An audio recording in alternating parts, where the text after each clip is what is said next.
Welcome back, and joining me for a closer look at what's played out on the market scene today is Cremen from Adviceworx.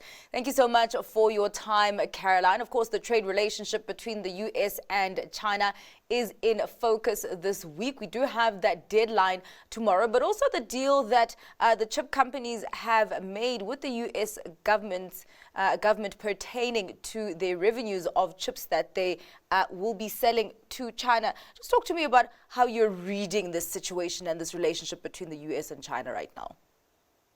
Well, I don't know how to read it, actually, because, every day it's a new thing. And I think today it's soybeans, which I'm trying to get my head around. But this whole chips thing, I mean, it is a little bit disturbing because, if you've got a listed company, and is now paying something to the government and it's not a tax, is this the new way of operating? You just shake people down.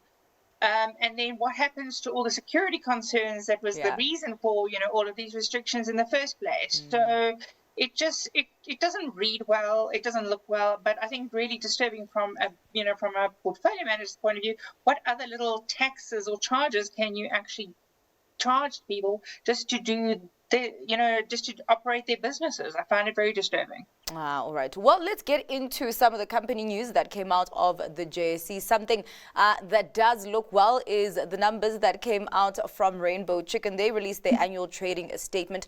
Not a lot of color in that update, but they did say that they expect their bottom line to surge by as much as 234%. Investors, of course, reacting positively to that. Did everything just work in Rainbow Chicken's favor in this period? Yes, and this is the poultry industry. Either everything just works or it just doesn't, either rains or it pours.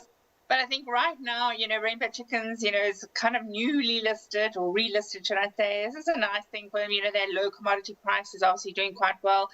The bird flu thing seems to be under control. Commodity prices worked in their favor. So, I think people who are investors in these types of companies, and I'm not personally one of them, that you take the good when it comes, and this was it. Congratulations, Rainbow. All right. Well, let's get into Italtile. They also had their year-end trading update out today, mentioning ongoing pressures in the business and I guess the landscape of those home improvement retailers. And of course, we saw that the momentum from the second quarter actually stalled in the second half of the year, but saying that they expect their headline earnings per share to rise by as much as 5.2%. What did you get from this update? Well, Italtile is always an interesting company because, it's a quality company, quality management, and it's relatively small. So you kind of get a good read to almost the South African consumer with whenever they come out with the results. Now, I thought it was quite disturbing. They talk about subdued demand, consumers being a little bit depressed, and the South African economy in general, and we should read into that because these are the guys that are at the front face of it. They feel it first before your clothing retailers and your food retailers. So that's a source of worry. I think the other source of worry for this industry as a general, they're saying there's overcapacity, especially in ceramics. These are the guys that make your toilets and your basins. And, yes, where is that overcapacity coming from? And they don't specifically specify, is it coming from cheaper imports maybe? Is this industry under threat? Is our manufacturing base maybe being eroded a bit here? I think just there were a couple of really worrying things for the long term, not only for Italtile, but I think just for the country economically that you can read into this. So I'll keep an eye on this one. What did you read on Impala's annual trading statement? Because the mine is saying that they expect their bottom line to plunge actually by as much as 79%.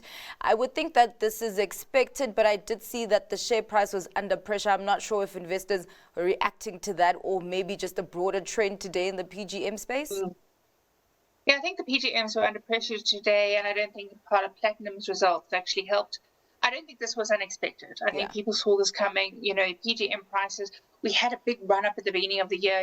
People think, platinum is now the new gold, and really that hasn't materialized. I think we need to accept the platinum industry is quite possibly in a structural reset. Yeah. And, I think the platinum producers are probably where the gold producers were about 2 years ago. They're really going to have to cut costs. They're going to have to consolidate. They're going to have to look at operations. because it's doubtful that this will change, even if you see quite a big Chinese economy, upswing. All right. Well, talking about an upswing, let's get to your stock pick. Where are you seeing opportunity today, Caroline? Okay, well, this one is a company called Adyen, and it is a company which is listed on the Amsterdam Bourse, so like Prosus and like ASML, and it is what you call an AI-led service. It does single integrated payments platform. So what it does is it combines your online shopping with your mobile shopping and your point of sale shopping. And, with that AI interface, it allows for a lot of risk management and data integration. It connects merchants directly with the guys like Visa and MasterCard. So it cuts out the middleman. And it's got big clients. If you're using a service like Uber, Spotify, or Shein, you're using Adyen's platform like in the middle of you and the merchant. Its Q1 2025 revenue is up about 22%. And I think it's one of those underseen, those under the table tech stocks that have yet to feel that big tech AI boost. All right. Well, thank you so much for your time and for your insights on what has moved investors' money today, Caroline. That was Caroline Cremen from Adviceworx.